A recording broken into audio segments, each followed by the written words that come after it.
Cold outreach is about to change forever and most people don't see it yet. I know this because I worked in this space for the past 7 years. Over at Expandi, we send millions of messages across many teams and companies that are using our platform, but lately something changed. Things that worked before now get fewer replies, accounts get restricted, sales teams, agencies and GTM experts don't even know why. Some people send even more messages and still get nothing. That's because the rules have changed. So in this video, I'll show you the 8 biggest shifts in cold outbound, what's changing right now and what you need to do to stay ahead in 2026. For each shift, I'll cover 3 things: what's changing, why it matters, and what to do next. This way, everything is clear. And by the end of this video, you'll know how to adjust your outbound strategy to win in 2026. Shift number 1. There are 2 types of personalization today. The first one is basic, and this is what most people do. Hey, first name, saw you work at, company name. This is not real personalization, it's just a template. The second type is actually what works. This is context-based personalization. It means you mention something real, something happening in their world. For example, they raised money, hired new people, or posted about a problem they were facing. Most teams don't do this. They think they personalize, but they don't check anything. They skip even 5 minutes of research. In 2026, this matters a lot. Basic personalization will work worse than no personalization at all. We see this every day at Expandi across millions of messages. Generic personalization is failing. Reply rates are going down, but when messages use real signals, reply rates go up, sometimes 2 times or even more. People don't want nice messages. They want to receive the right message at the right time. You can still start with, hey, first name, that's fine, but you can't stop there. Your message must show one thing, that you looked at their situation, that's it. You don't need deep research, just enough to prove that this is not a blast message, something that shows effort. Now, the good news. You don't need to research everything by hand. AI and tools like Clay can pull all of that context for you, but this part is important. AI gives you data, but you choose actually what matters. Only you know what is relevant for that person. When they read your message, they should think, okay, this person looked at my world. If you can do that, you're already ahead of most people. Shift number 2. This shift is uncomfortable for some people, but it's really important. LinkedIn isn't killing automation. They're killing bad automation. If you don't adapt, you can lose your account. And when that happens, your pipeline obviously disappears. For years, automation was easy to spot. Browser extensions, random IPs, fast robotic clicking. LinkedIn saw this and now they've finally caught up. LinkedIn looks at behavior, how predictable your actions are, how fast you click, and how your messages feel. If your behavior looks fake, you're at risk. Automation still works, but it must look human. For many teams, LinkedIn is the main channel. So if you lose your account, you lose your outreach. When you lose your outreach, you lose your pipeline. It's like losing your sales team overnight. We already see more and more restrictions and more rules, so this part matters a lot. First rule, stop using browser extensions. They control your browser directly and LinkedIn can actually see this. It's like a big sign saying I'm automating LinkedIn actions. Second rule, your IP must make sense. If you live in France, but your account acts from Texas at 3 a.m., that's obviously a problem. And finally, you need to slow down your behavior. Real people don't send 200 invites at once or fire off 20 messages in seconds. Stealth automation is different. It spreads action over time. For example, view a profile, like a post,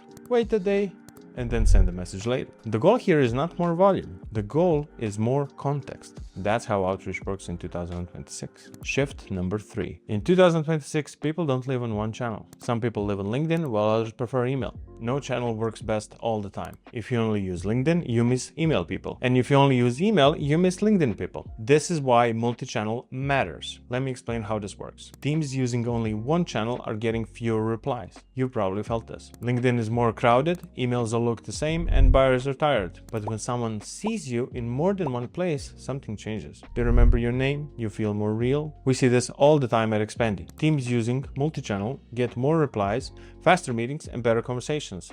This way you stop feeling like a bot and you feel like a real person instead. Multi-channel doesn't mean sending more messages, it means better order. Here's a simple setup. Start on LinkedIn, send a connection request and a short follow-up. Then, if there's no reply, move to email. Something like, hey, first name, I sent you a message on LinkedIn a few days ago. Then add soft touches, like viewing their profile, liking their latest post, or leaving a comment. Now they've seen your name, you're not a stranger anymore. One important rule though, your LinkedIn and email must feel the same. Same tone, same person, not two different personalities. With tools like Expandi, you can run this from one place. Single channel outreach can still work, but in 2026, multi-channel is the baseline. Shift number 4. Today, targeting looks different.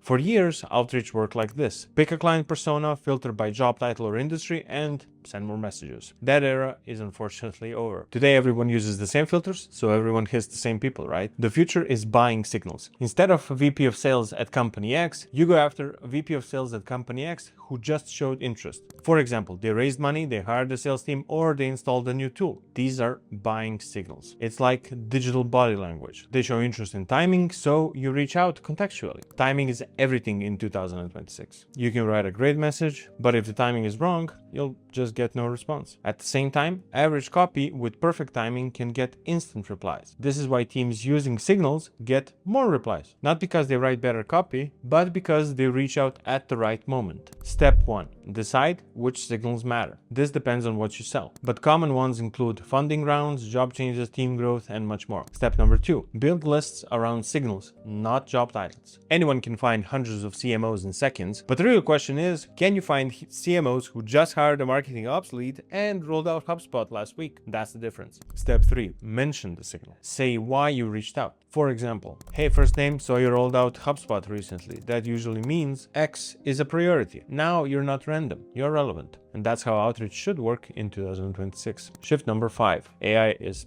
everywhere now. Many people think AI will fix your outreach. And yes, it really does help. It can save time, pull data, and write drafts, but here's the problem. Most AI messages look the same, and people notice. In 2026, the best teams won't rely on AI alone. They mix AI with human thinking. Right now, AI gives everyone the same advantage, the same tools, models, and prompts. Some messages start sounding identical. AI is good at collecting info and formatting text, but it can't decide what actually matters to a person. That part actually is on you. This is why teams using AI plus human judgment get much better results. Use AI as a starting point, not the final message. Let it build the base for you. Then you add the meaning. For example, you target someone who switched from Salesforce to HubSpot, or posted about outreach automation, or was talking about pipeline issues. That is why you contact them. But it's not the exact message. AI can help rewrite the message or clear the tone, but you need to decide who to target, when to reach out, and why this matters to them. If AI could do everything alone, then the message is not good. Shift number 6. This is a shift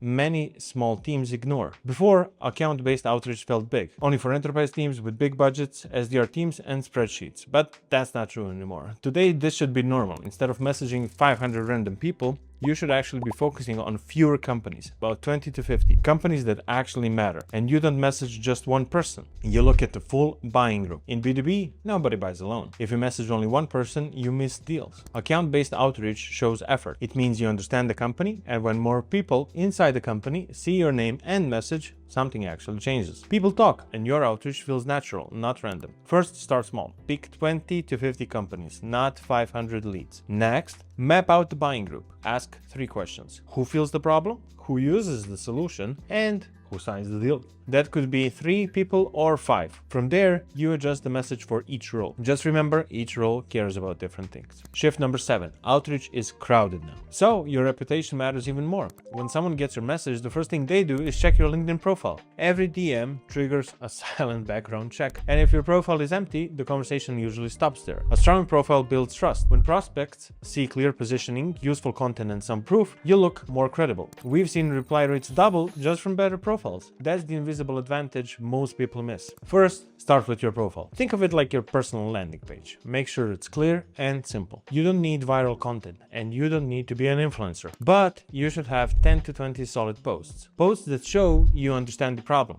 This becomes your proof. Then, if someone sees your content before you DM, your outreach feels warm. In 2026, content builds trust and outreach brings attention. Shift number 8. This is the biggest shift. The old way of outreach was simple. Get attention, pitch your product, try to close. This doesn't work anymore. The new way is different. You give value, show context, and then the sale comes later. People can feel selling instantly. So don't start with, here's what to do. Start with, hey, here's something useful. Value lowers defenses, but only if it's real. You're not hiding value behind the demo call. You give something up front without any expectations. And when that happens, people actually get curious. They ask questions. They pull the conversation forward. You don't push. Before every message, ask yourself, what value can I give right now? That's it. For example, they posted about low reply rates. Then you say something like, hey, I saw your post about reply rates. I put together a short breakdown on what actually fixes this in SaaS. Happy to share. Or you can directly share social proof. Something like, we helped company X with the same issue. I recorded a quick loom explaining what worked in case it's useful. When you combine this with everything we covered, your outreach stops feeling like spam. It feels worth replying to. Now, the point of this video was to give you the big picture. What's changing and where outreach is going in 2026.